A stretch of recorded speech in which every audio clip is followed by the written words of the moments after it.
band to winner stuff, Maypex snare drums. Last year I told the band would have very high difficulties getting the stuff to their country because they are far away. The last year before, it's the fading, the last year before I said the band has much difficulties taking their stuff away because they came from Brazil. And this year the band I think wouldn't have that much problems because it's Crisix from Spain. So give a big applause.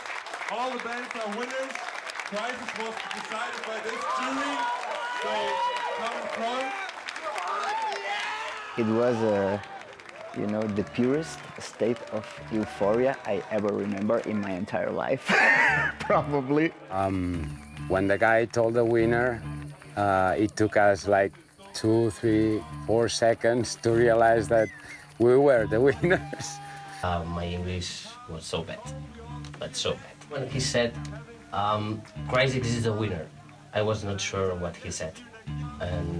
But when I heard the winner is Crisix from Spain, I was like, what the fuck? I knew in my skin we were in front of something big, you know. And every time I remember, look, my skin. No, es verdad, hostia puta. It was so intense, but hey, we kicked ass.